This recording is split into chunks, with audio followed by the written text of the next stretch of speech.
Pada malam hari ini Tuhan, kami rindu untuk menjadi bejana-Mu, untuk dapat memuliakan-Mu Tuhan. Sebab kami percaya bahwa Tuhan, ketika Tuhan menciptakan kami untuk sebuah hal yang indah, untuk suatu rencana yang indah, untuk menjadi berkat, untuk menjadi dampak Tuhan, dimanapun Tuhan akan tempatkan kami. Kami bersyukur Tuhan, kami boleh ada pada sore hari ini, untuk kami boleh duduk tenang mendengarkan kebenaran firman-Mu Tuhan. Biarlah Tuhan, Engkau yang berkata-kata melalui hamba-Mu Tuhan. Hamba-Mu tidak sempurna Tuhan, tetapi kami percaya bahwa Roh Kudus di dalam setiap hati kami lah yang akan menyempurnakan apapun pesan Tuhan yang pada sore hari ini akan dibentangkan. Mengurapi hamba-Mu Tuhan Yesus, biarlah bukan kehendak hamba-Mu Tuhan, tapi biarlah Engkau yang berbicara Tuhan. Terima kasih Tuhan Yesus, kami siap untuk mendengarkan kebenaran firman Tuhan. Semua diberkati Tuhan bersama dengan saya katakan. Puji nama Tuhan, silakan duduk Bapak Ibu Saudara dikasih Tuhan. Shalom.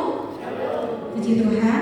Mungkin ada yang belum mengenal saya. Seperti biasa kalau ada yang belum kenal kita kenalan dulu ya. Karena kalau tak kenal maka saya. Bukan, kalau tak kenal maka kita kenalan ya. Perkenalkan nama saya Diana Narlita. Kalau Bapak Ibu pernah lihat ya, saya ini kesini karena suami saya. Jadi saya sudah menikah ya. Jangan ada yang nanya saya kuliah semester berapa, atau sampai ada yang nanya saya sekolah di mana. Puji nama Tuhan, suami saya yang ngedrum, paling keren ya menurut saya. Puji nama Tuhan, saya mengucap syukur dan sangat berterima kasih untuk kesempatan yang diberikan kepada Bapak Gembala di setempat, Bapak Hansen dan juga Coach Stephen yang sudah memberikan kesempatan kepada saya untuk isi pada sore hari ini. Bagi saya, Bapak Ibu, setiap kesempatan itu adalah pelayanan, dan setiap pelayanan adalah kesempatan. Kesempatan untuk apa? Kesempatan untuk memuliakan nama Tuhan. Amin. Apapun kesempatan yang Tuhan berikan, apapun kesempatan yang Tuhan percayakan, saya percaya bahwa tidak ada satu hal yang Tuhan izinkan terjadi itu secara kebetulan. Apapun itu, kita jadi keluarga gitu ya, jadi seorang istri, jadi seorang suami, bekerja di suatu tempat, kita punya usaha, kita punya kanan siapapun itu, nggak selalu hal yang baik, bahkan hal yang menurut kita buruk, itu juga bukan suatu hal yang kebetulan, tapi Tuhan sengaja tempatkan kita di sana untuk melatih kita, untuk membuat kita belajar sesuatu. Dan pada sore hari ini saya mengambil judul renungan ya, tentang setiap kesempatan adalah pelayanan. Amin. Puji nama Tuhan, saya agak grogi ya Bapak Ibu ya, soalnya saya biasanya itu bawa renungan itu di persekutuan doa anak-anak SMA, anak-anak SMP gitu ya, di pelayanan pemuda. Puji Tuhan saya masih cukup aktif di pelayanan pemuda dan juga pelajar, karena saya merasa saya masih muda dan masih pantas untuk jadi pelajar. Saya bersyukur sekali bisa ketemu dengan teman-teman seumuran ya, yang masih belajar gitu ya. Dan itu suatu hal yang membuat saya pada sore hari ini agak grogi, karena saya harus berhadapan dengan Bapak Ibu yang mungkin secara usia itu jauh di atas saya. Apalagi yang biasa sharing dengan di depan ibadah umum gitu ya. Kalau saya biasanya ke anak-anak muda, ke anak-anak pelajar gitu. Tapi nggak apa-apa. Seperti saya katakan tadi bahwa setiap kesempatan adalah pelayanan, dan ini adalah pelayanan buat saya. Ya, setiap pelayanan adalah kesempatan untuk memuliakan nama Tuhan. Saya punya ayat favorit banget Bapak Ibu, sampai ayat itu saya tulis di bio Instagram saya sudah lebih dari 10 tahun. Nempel terus, gak pernah hilang. Itu ayatnya ada di Kolose 3 ayat 23. Kita buka bersama-sama Bapak Ibu ya.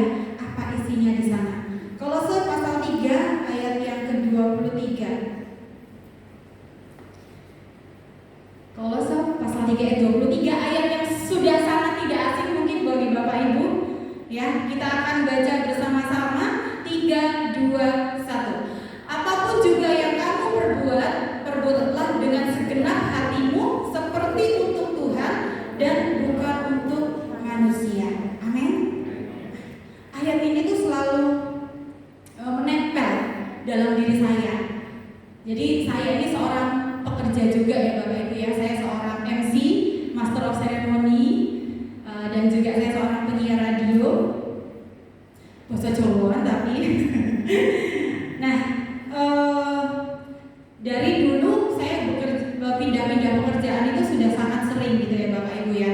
Tapi dulu motivasinya berbeda, sampai saya ketemu dengan ayat ini, apapun juga yang kamu perbuat dengan segenap hatimu seperti untuk Tuhan dan bukan untuk manusia. Saya mau garis bawahi dua hal di sini. Yang pertama adalah perbuatlah dengan segenap hatimu, ya. Poin yang pertama adalah tentang segenap hatimu, dan yang kedua adalah seperti untuk Tuhan. Kita akan belajar bersama-sama ya Bapak Ibu ya. Kenapa saya katakan belajar bersama-sama? Karena sampai sekarang saya masih terus belajar tentang hal ini, karena mengerjakan sesuatu dengan maksimal untuk Tuhan itu tipis banget sama untuk diri sendiri Bapak Ibu. Jadi Bapak Ibu pernah nggak merasa ketika melakukan sesuatu kemudian datang pujian, terus akhirnya jadi lupa bahwa apa yang Bapak Ibu lakukan itu seharusnya untuk Tuhan. Kalau bahasa rohaninya itu jadi mencuri kemuliaan nama Tuhan gitu ya. Nah, ini juga yang sampai sekarang masih saya terus pelajari ya Bapak Ibu ya. Yang poin pertama adalah berbuatlah dengan segenap hati.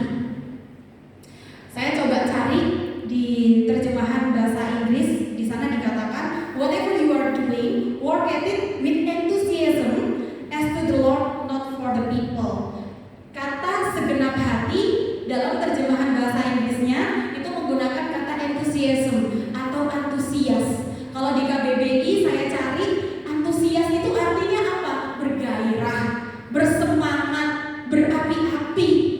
Ya, pada waktu mengerjakan itu benar-benar dengan semangat, segenap hati gitu ya.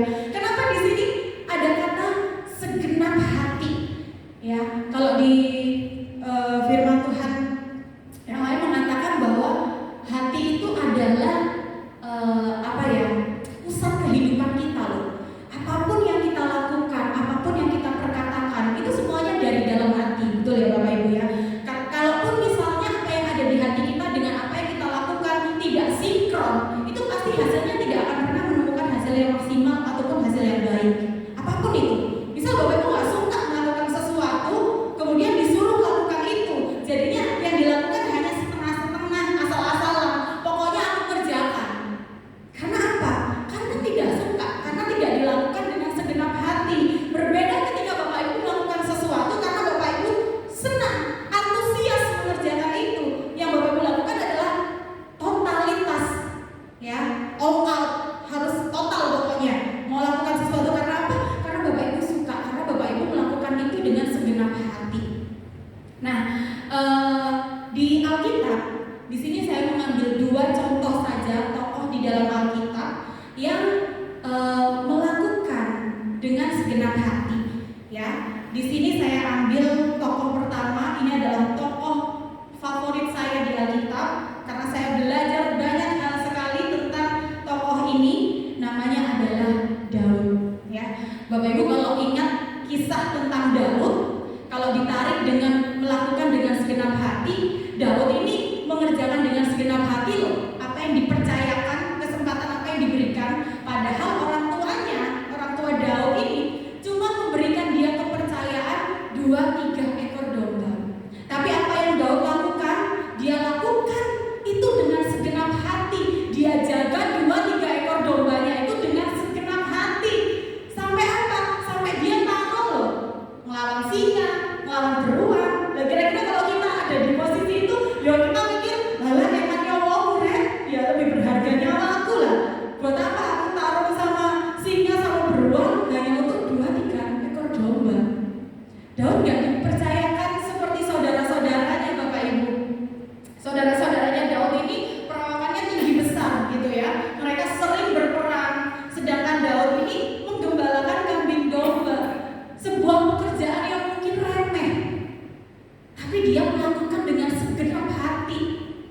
Ya, itu kalau kita lihat dari Daud. Bahkan kalau kita lihat ya, kita baca di 1 Samuel 16 ayat yang ke-7. Di sana Tuhan berfirman kepada Samuel kan, manusia melihat apa yang di depan mata, tetapi Tuhan melihat hati. Tuhan tahu Bapak Ibu, apapun yang kita lakukan yang mungkin dipandang orang itu keren, tapi Tuhan melihat hati kita loh. Tuhan tahu motivasi kita loh. Tuhan tahu apa yang sedang di dalam hati kita. yang baik kah? Motivasi yang gak bener kah? Untuk diri sendiri kah? Atau benar-benar untuk Tuhan? Tuhan tahu teman-teman ya.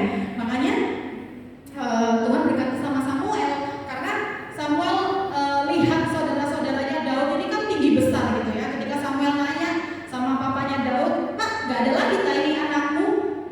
Bapaknya baru ingat, "Oh iya, gak diperhitungkan. Daud gak diperhitungkan di saudaranya. Ada satu lagi di ladang, dia sedang mengembalakan kambing domba." Lalu kemudian Tuhan berfirman seperti tadi, manusia melihat apa yang di depan mata, tetapi Tuhan melihat hati.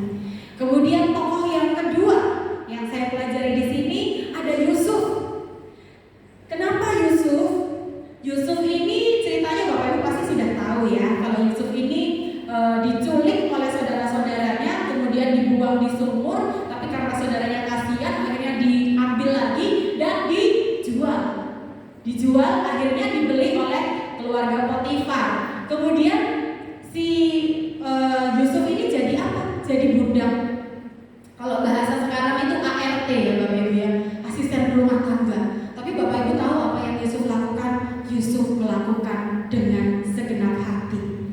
That's why Potifar tahu potensi Yusuf yang luar biasa ini, sampai akhirnya dia dijadikan kepala asisten rumah tangga di rumah Potifar. Dia percayakan itu.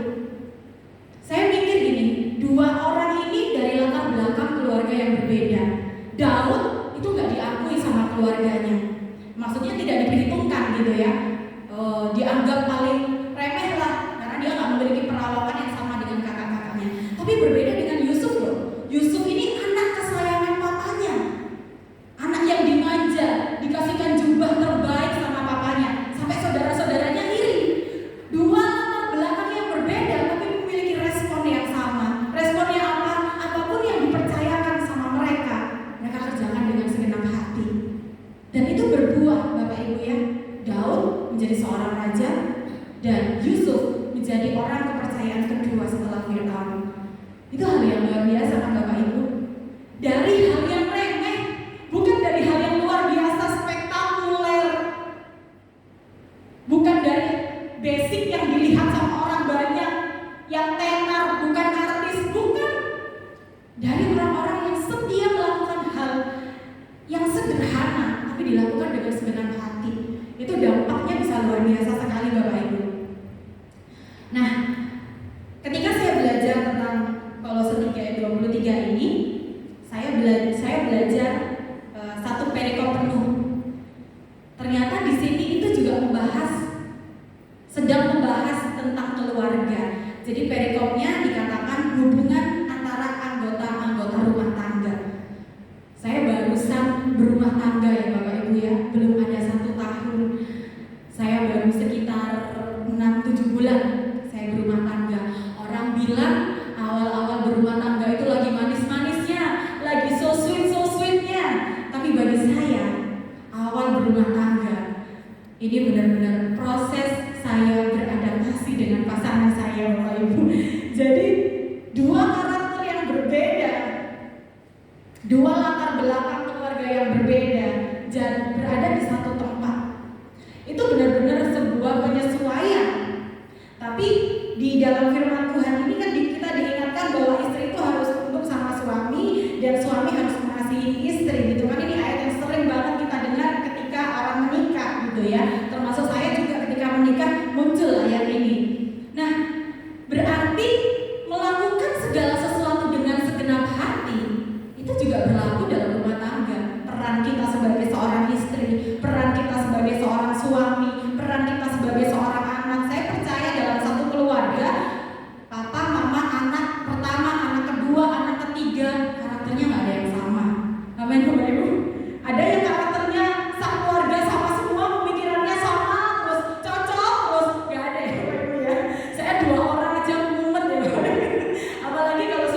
dalam Kolose pasal yang ketiga, ayatnya ini 18 sampai ke 25. Bapak Ibu bisa baca sendiri. Itu masing-masing tugas sebagai seorang suami, istri, anak, semuanya ada di sana. Jangan lupa lakukan dengan segenap hati. Saya juga masih belajar ya Bapak Ibu ya. Jadi kalau misalnya Bapak Ibu lihat nanti saya ada berantem ya masih proses gitu ya. Tapi jangan lupa kalau kita bilang proses, harusnya ada progres. Tapi kalau hidup kita stagnan di situ aja, itu berarti kita tidak sedang berproses. Karena kalau ada proses, harusnya ada progres. Kalau nggak ada progres, berarti kita belum masuk di dalam proses. Proses itu nggak enak Bapak Ibu ya. Tetapi ketika kita meminta Tuhan untuk menguatkan kita, Tuhan pasti kuatkan. Tuhan nggak pernah janji kan kalau hidup kita baik-baik aja. Tapi Tuhan janji selalu menemani kita dalam segala kondisi yang harus kita hadapi. Amin. Puji nama Tuhan. Masuk poin yang kedua. Yang pertama tadi kan bagaimana sih setiap kesempatan yang datang itu bisa menjadi pelayanan kita. Yang pertama tadi, lakukan dengan segenap hati.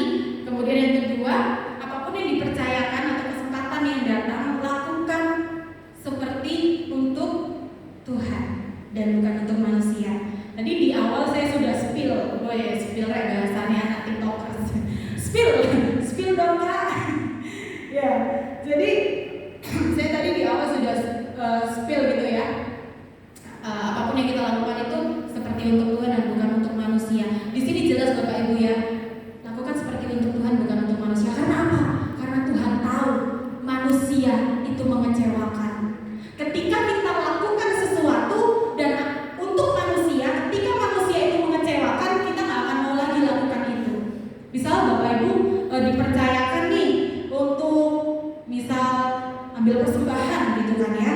Terus ketika ambil persembahan ternyata ada yang mengatakan hal yang tidak sesuai gitu ya, misalnya yang menyakiti hati kita. Wah, ya wes kayak ngono, gak usah emane. Kita dipercayakan apa? Di satu pekerjaan kita, di apapun lah. Tapi ketika itu motivasinya untuk manusia dan ketika manusia itu mengecewakan kita akan sulit untuk tetap bisa melakukan dengan segenap hati. Karena apa? Karena kita udah merasa kecewa. Tapi berbeda ketika kita melakukan seperti untuk Tuhan. Karena ketika kita tahu bahwa Tuhan itu baik, Tuhan itu mengasihi kita, Tuhan dahsyat, Tuhan luar biasa, Tuhan tidak pernah mengecewakan. Apapun yang terjadi kita tetap setia melakukan itu karena kita tahu dan percaya bahwa Tuhan tidak pernah mengecewakan kita. Amin. Makanya Tuhan di sini jelas, lakukan dengan segenap hatimu seperti untuk Tuhan dan bukan untuk manusia. Saya kasih contoh lagi Bapak Ibu. Karakternya di dalam Alkitab. Karakternya masih tetap sama, ya. Daud dan Yusuf. Daud, tadi saya sempat katakan, saya sempat cerita lagi kalau Daud itu dipercayakan 2-3 ekor domba. Dia sampai perang gulat gitu ya, tarung sama singa sama beruang. Kenapa dia lakukan itu? Karena dia melakukan itu untuk Tuhan. Kenapa kok saya yakin dia lakukan untuk Tuhan? Karena nggak ada orang yang lihat di situ. Bapaknya lihat nggak? Ketika bapaknya lihat, wah Daud hebat ngalahin singa, ngalahin beruang. Ada nggak yang memuji ketika dia lakukan hal itu? Ada. Berarti dia lakukan untuk siapa? Untuk Tuhan. Dia lakukan itu bukan supaya dia dipuji, dia lakukan itu bukan supaya dia diagung-agungkan, dia lakukan itu bukan supaya orang ngefans sama dia. Kalau mungkin di zamannya Daud ada live TikTok atau live Instagram, dia live di situ taruh lawan singa, enggak, dia nggak lakukan itu Bapak Ibu. Karena dia lakukan itu untuk Tuhan. Dia nggak berharap pengakuan dari orang lain, dia nggak harap pujian dari orang lain, karena dia lakukan segenap hati seperti untuk Tuhan. Dia sampai pertaruhkan nyawanya loh. Beda sama sekarang. Kalau sekarang sih kita sebutnya, kalau saya di dunia entertain gitu ya, namanya pencitraan Bapak Ibu. Jadi ketika saya MC harus di video, harus di foto, buat portofolio untuk meyakinkan orang lain kalau saya bisa MC, kalau saya bisa host, kalau saya bisa moderator, harus seperti itu. Tetapi Daud tidak melakukan itu. Karena dia lakukan itu untuk Tuhan, bukan supaya orang percaya sama dia, enggak. Dia lakukan itu untuk Tuhan. Kemudian kisahnya Yusuf. Bagaimana tahu kalau Yusuf itu lakukan itu untuk Tuhan? Ketika Yusuf berduaan dengan Tante Potifar, istrinya Potifar itu ya, ada kesempatan loh Bapak Ibu. Tapi Yusuf gak lakukan itu karena dia tahu Yusuf ada di rumah itu bukan untuk menjadi penguasa atas rumah itu, tetapi dia lakukan itu dengan maksimal segenap hati karena dia lakukan itu untuk Tuhan. Ketika gak ada satu orang pun yang melihat, dia tetap melakukan hal yang baik. Ketika gak ada satu orang pun yang lihat, dia tetap melakukan sesuatu yang benar. Itu kisahnya Yusuf dan juga Daud. Bahkan kalau kita perhatikan di Kolose 3 ayat yang ke-22, ini hubungan hamba dengan Tuhan ya. Kalau tadi hubungan suami, istri, anak, di ayat yang ke-22 ini hubungan antara hamba dan juga Tuhan ya. Saya akan bacakan untuk kita semua Kolose pasal 3 ayat yang ke-22. Hai hamba-hamba, taatilah Tuhanmu yang di dunia ini dalam segala hal. Nah ini, jangan hanya di hadapan mereka saja untuk menyenangkan hati mereka, melainkan dengan tulus hati karena takut akan Tuhan. Ini sering banget Bapak Ibu terjadi. Saya ini mulai bekerja dari saya lulus SMK, bahkan ketika saya belum lulus saya sudah kerja. Saya lihat dunia kerja itu bagaimana sih? Dunia kerja itu luar biasa ya. Jadi ada istilahnya apa namanya? Golerai kalau bahasa Belandanya ya. Jadi kalau ada bosnya sibuk kerja, gak ada kerjaan wis pokoke ketok kerja. Ndak ada bosnya leye-leye penak tenan gitu ya. Wis nyangkruk ngopi gitu ya. Tapi firman Tuhan ini ada loh ayatnya Bapak Ibu. Ketika nggak ada tuannya, ketika nggak ada bos, ketika nggak ada pemilik, ketika nggak ada atasan, itu integritas Bapak Ibu. Namanya integritas. Ketika kita tetap konsisten melakukan kebenaran, dilihat ataupun tidak dilihat orang, dipuji ataupun tidak dipuji orang, bahkan ketika kita dipersalahkan, ketika kita lakukan hal yang benar, tapi kita tetap konsisten melakukan hal yang benar, itu integritas. Tuhan lihat hati kita. Nyapu, gak ada orang, mungkin lagi gelap, tetap nyapu. Mungkin hal yang remeh mungkin, atau apapun ya, yang dianggap manusia itu halah mek ngono tok, halah gitu ya. Disindir, melakukan apa sih? Kamu cuma bisa gitu tok gitu. Gitu tok, tapi tidak dilakukan dengan setia tuh bisa luar biasa loh Bapak Ibu. Kalau kita ingat tentang hamba ya, yang dipercayakan 1 talenta, 2 talenta, 5 talenta, yang dikasih 2 sama 5 berlipat, tapi yang 1 dikubur. Padahal bisa saja yang 1 ini bisa jadi 10 loh. Tuhan kasih setiap kita itu talenta. Saya percaya itu Bapak Ibu. Tidak ada orang yang lahir gak bisa opo-opo. Yang ada hanyalah orang yang tidak mau belajar. Tuhan kasih talenta itu luar biasa, gak cuma 1, 2. Ketika Bapak Ibu udah cari itu, kembangkan itu bisa jadi luar biasa. Ini yang saya selalu terapkan ke teman-teman pelajar, ke anak-anak pelajar yang masih muda. Saya selalu bilang, kamu bukan gak iso opo-opo. Ada yang ngerasa gak pantas, gak layak, merasa gak diterima atau apapun itu. Tapi saya selalu katakan sama mereka, mungkin pada malam hari ini ada teman-teman yang masih pelajar, masih muda, yang merasa gak layak, merasa gak pantas, ngerasa gak bisa opo-opo, gak bisa apa-apa, dibully. Saya mau katakan, kamu tuh keren, luar biasa. Ketika ada kesempatan, jangan ditolak. Katakan yes, oke. Ya, apapun kesempatan yang diberikan, pelayanan di gereja, di sekolah, di luar, dimanapun itu, gak cuma pelayanan ya, dalam hal sekuler pun. Kalau dulu saya nggak bilang, oke, aku mau belajar untuk tampil di depan, ya saya nggak akan jadi seorang public speaker. Karena dulu saya orangnya itu pendiam. Oh ya, nggak percaya Bapak Ibu ya. Saya orangnya pendiam, insecure, minder. Tapi ketika saya memutuskan untuk, oke, saya mau belajar. Maksud aku ini hidup gak bisa apa-apa. Maksud saya cuma direndahkan aja. Akhirnya saya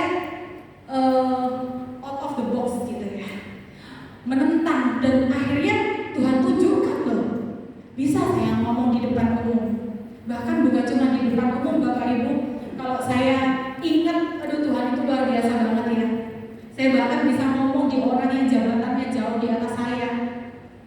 Secara pendidikan, titel, jabatan, saya bisa ngomong dengan orang-orang yang luar biasa, orang-orang yang mungkin sulit untuk ditemui, sulit untuk dijumpai. Saya bisa ngomong di depan mereka, bahkan saya bisa duduk satu meja dengan mereka. Itu hal yang bagi saya, itu hal yang sangat-sangat luar biasa. Ketika kita sudah melakukan yang terbaik, melakukan dengan segenap hati seperti untuk Tuhan, apapun yang dipercayakan kepada kita, entah posisi kita sebagai suami, istri, anak, karyawan, pelayan Tuhan, atau apapun itu, ganjaran apa sih yang akan kita dapatkan?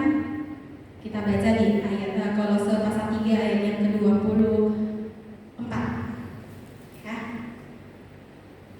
Ganjaran, atau kalau kita suka menyebutnya dengan imbalan gitu ya, apa yang kita akan dapatkan? Ayat yang 24, kamu tahu bahwa dari Tuhanlah kamu akan menerima bagian yang ditentukan bagimu sebagai upah Kristus. Sebagai upah Kristus adalah Tuhan dan kamu hambanya. Puji nama Tuhan. Jadi upah apa yang kita dapatkan Bapak Ibu? Gini, saya pernah dengar sebuah istilah, mengikut Tuhan itu nggak harus successful. Mengikut Tuhan itu harus fruitful. Mengikut Tuhan itu nggak harus sukses, tapi harus berbuah. Bapak Ibu pernah dengar pohon memakan buahnya sendiri? Gak ada. Buah itu yang menikmati orang lain. Mungkin kita nggak jadi apa-apa, kita nggak jadi orang sukses, kita nggak jadi orang tenar, kita nggak terpandang, tapi hidup kita jadi berkat di rumah, di pekerjaan, dimanapun kita berada, orang akan lihat ini beda. Orang ini aku merasa terberkati loh sama kamu. Kadang nggak ketemu langsung, kita cuma sering posting di sosial media apa yang ada di pikiran kita, apa yang sedang kita rasakan, posting. Orang bisa merasa terberkati dengan hidup kita, Bapak Ibu. Itu goalsnya Tuhan. Jadi ikut Tuhan nggak harus sukses secara materi, tapi kalau kita lakukan dengan segenap hati seperti untuk Tuhan, bisa jadi Tuhan memberkati kita. Untuk apa? Balik lagi untuk jadi berkat untuk orang lain. Saya tidak tahu ke depan nanti kehidupan saya dan keluarga Tuhan bentuk seperti apa, akan Tuhan jadikan seperti apa. Tapi sampai di titik ini, saya merasa Tuhan itu baiknya luar biasa, dahsyatnya luar biasa. Saya mau sedikit sharing Bapak Ibu ya. Jadi saya ini seorang anak yang dilahirkan dari keluarga yang broken home. Jadi bukan cuma broken home, tapi hancur, lebur, berkeping-keping. Bukan berkeping-keping, tapi jadi serpihan. Karena saya nggak pernah tahu sampai sekarang ayah kandung saya itu siapa. Saya MBA dari seorang mama yang MBA gitu kan, kemudian ditinggal, dan ibu saya masih belum istilahnya masih belum menerima kehadiran seorang anak, belum siap. Jadi saya itu sudah hampir dibunuh sama ibu saya, minum berbagai macam obat, sampai kata mbah saya ketika saya lahir, semua lubang di dalam tubuh saya ini dari telinga, hidung, mulut, mata, semuanya mengeluarkan cairan hitam. Dan dokter itu sampai kaget gitu, kok bisa anak ini masih hidup gitu ya, kok bisa anak ini masih hidup loh. Dan kemudian ketika saya kecil gitu ya, karena ibu saya belum siap untuk memiliki seorang anak, akhirnya ibu saya sering keluar, saya ditinggal, gak ada yang mau pedi saya Bapak Ibu.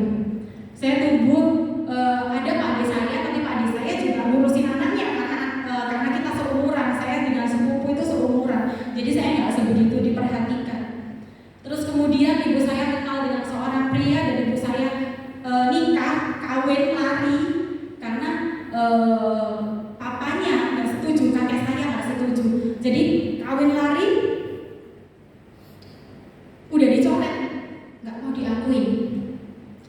hidup nggak karu-karuan. Jadi dari kecil itu saya tuh nggak karu-karuan sampai sampai saya itu SMK, itu saya setiap hari, saya bukan dari keluarga yang mampu Bapak Ibu ya. Saya ini kalau dibilang nggak mampu itu di bawahnya nggak mampu. Jadi saya dan keluarga, ibu saya dan juga bapak sambung saya, kita tinggal di satu tempat kos yang ukurannya itu 3x3, udah kayak foto ya Bapak Ibu ya. 3x3 meter dalam satu rumah kos-kosan satu petak, dan saya harus melihat orang tua saya berantem hampir setiap hari. Jadi saya tuh rasanya udah nggak ada figur yang saya lihat, yang saya contoh, yang bisa saya jadikan teladan, itu nggak ada Bapak Ibu. Kakek saya itu memang punya gereja, tetapi lagi-lagi ya namanya pendeta, punya anak kok kayaknya mursal ini ya. Akhirnya kayak saya ini juga rasanya malu gitu ya. Jadi saya pernah mengalami yang namanya ditolak, mengalami yang namanya tidak diterima. Sampai saya itu sampai saya itu takut orangnya. Jadi terbentuk jadi orang yang takut sama laki-laki, takut, terus pokoknya takut aja gitu ya. Tapi puji Tuhannya, walaupun dengan tujuan atau alasan yang salah gitu ya, tapi saya melakukan hal yang baik menurut orang. Di mata orang saya melakukan hal yang baik karena saya jadi punya motivasi itu. Saya harus jadi pinter, saya harus jadi orang sukses, saya harus jadi yang pertama dalam segala hal. Di sekolah harus pinter. Ketika saya dikasih kepercayaan untuk kerja, saya harus jadi number one. Saya terbiasa menjadi orang yang seperti itu Bapak Ibu. Bisa? Bisa. Orang mengakui saya, diakui saya. Diana gitu ya. Sampai keluarga sudah mulai mengakui gitu ya. Tapi tujuannya bukan untuk Tuhan. Tujuannya untuk diri saya sendiri. Tujuannya saya mau balas dendam ke semua orang yang meremehkan saya, ke semua orang yang menyakiti hati saya, ke semua orang yang menganggap saya rendah. Saya akan entah dengan cara apapun gitu ya. Pokoknya saya harus jadi orang yang sukses, saya harus kaya raya. Nanti semuanya tak beli omongan-omongan orang. Waduh. Kira harganya ya omongan orang ya. Soalnya saya dulu bahkan pernah dibilang saya lulus SD aja nggak akan lulus SD. Diana lulus SD nggak mungkin. Saya sudah dijudge seperti itu Bapak Ibu. Tapi Tuhan itu lagi-lagi luar biasa. Saya baru melepaskan itu semua ketika saya umur 17 tahun. Jadi ketika saya ulang tahun umur 17 tahun, saya baru lepaskan itu semua. Saya baru mau buka, mengampuni, dan saya mulai belajar untuk ketika saya lakukan sesuatu memang harus maksimal, harus yang terbaik, tapi untuk Tuhan. Sampai sekarang saya bersyukur saya punya suami yang sering ingatin saya juga, karena saya sharing semuanya ke suami. Jadi ketika saya sudah mulai agak-agak meninggikan diri gitu ya, dia mesti ingetin, ingat loh buat Tuhan. Ingat loh, bukan karena kita yang mampu, tapi karena kasih Tuhan aja, karena karunia Tuhan aja. Kita tuh gak bisa apa-apa gitu ya kalau gak ada Tuhan. Jadi saya terus belajar Bapak Ibu, makanya ini selalu saya taruh di bio Instagram saya, gak pernah saya hapus. Karena saya mau ketika saya MC, saya mau lakukan itu untuk Tuhan. Ketika saya siaran, saya mau lakukan itu untuk Tuhan. Ketika saya dipercayakan apapun, saya mau lakukan itu untuk Tuhan. Gak gampang Bapak Ibu. Saya tahu gak gampang, karena godaan itu tadi ya, godaan duniawi. Ketika kita merasa dipuji, kita jadi meninggikan diri, bukan meninggikan Tuhan. Ketika orang datang muji kita, luar biasa loh kamu, hebat loh kamu. Bukan berarti kita ngomong, oh enggak,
membahas tentang orang-orang ahli Taurat gitu ya. Karena apa? Tuhan itu sebenarnya ngingetin kita gitu loh. Orang-orang ahli Taurat ini kan mereka tuh pinter.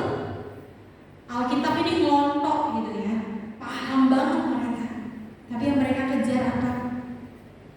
Pujian. Makanya Tuhan mengingatkan kita untuk selalu menjaga hati kita. Kita bisa sukses, kita jadi orang yang dianggap, kita jadi orang yang tenar, kita jadi orang yang kaya luar biasa. Semua orang mungkin bisa hormat sama kita. Tapi kalau hati kita untuk Tuhan, percayalah bahwa hidup kita bisa jadi berkat buat orang lain, bukan jadi batu sandungan. Kita bisa jadi orang yang kaya, kita bisa jadi orang yang sukses. Tapi kalau sikap hati kita, kalau apa yang kita lakukan itu untuk memuliakan diri sendiri, untuk menunjukkan ke semua orang kalau kita bisa, kita sudah dapat upahnya.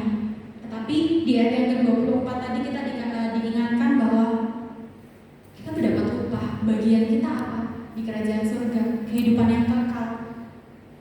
That's more than enough kan? Untuk kita yang bukan siapa-siapa ini, untuk kita yang bukan apa-apa, untuk kita yang berdosa, tapi Tuhan mau berikan itu untuk kita.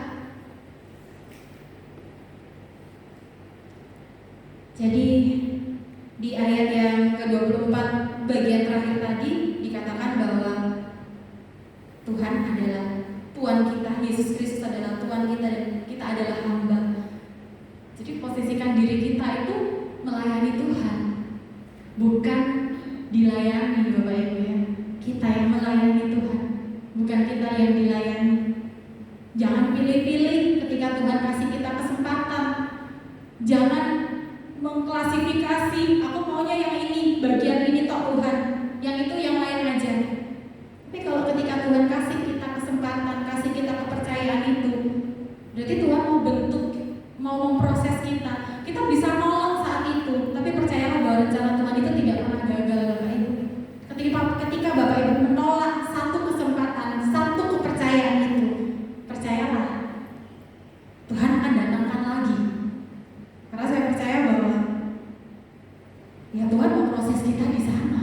Kita nolak, kita mau berlari kayak Yunus disuruh ke Niniwe, malah dia lari ke Tarsis. Tuhan tetap dibawa balik. Mau kita berlari, saya sudah berlari jauh dulu ya. Tapi Tuhan bilang balik. Makanya saya nggak pernah bisa ninggalin pelayanan pelajar, anak-anak muda. Karena saya pikir di luar sana mungkin banyak Diana-Diana yang lain. Orang-orang yang seperti saya, yang merasa hidupnya nggak berharga, yang merasa ditolak, merasa dibuang, dicampakkan, dihina, yang merasa udah nggak ada harapan. Tapi saya mau bagi hidup bahwa Tuhan itu segitu baiknya loh. Ketika kamu mau kasih hidupmu sepenuhnya sama Tuhan, lakukan apapun dengan segenap hati seperti itu untuk Tuhan. Tuhan itu mau pakai kamu secara luar biasa. Karena ketika Tuhan ciptakan kita, Tuhan sedang tidak nganggur. Tuhan punya proyek yang besar untuk hidup kita. Kita mau nggak gitu memenuhi panggilan Tuhan atas setiap kita? Saya percaya ada anak-anak yang luar biasa, anak-anak muda yang luar biasa. Saya merasa saya udah telat ngerti betapa baiknya Tuhan itu. Saya merasa umur 17 tahun ke bawah itu saya sudah melayani Bapak Ibu. Saya sudah WL, saya sudah bawakan renungan di sekolah minggu, saya sudah melayani. Tapi hati saya bukan untuk Tuhan, tetapi untuk diri saya sendiri, untuk pengakuan sendiri. Tapi hari ini kita sama-sama belajar. Saya juga masih belajar Bapak Ibu sampai saat hari ini. Karena bukan suatu hal yang mudah untuk bisa menjaga hati ketika kita lakukan sesuatu dan sesuatu itu berhasil, berdampak, untuk kita tetap ngomong rendah hati, Tuhan ini hanya untuk kemuliaan nama Tuhan. Itu bukan hal yang mudah, tapi kita mau sama-sama belajar. Amin. Kita mau sama-sama belajar. Saya sampai sekarang pun juga masih terus belajar. Saya bukan orang yang sempurna. Saya juga masih banyak kekurangan di sana sini.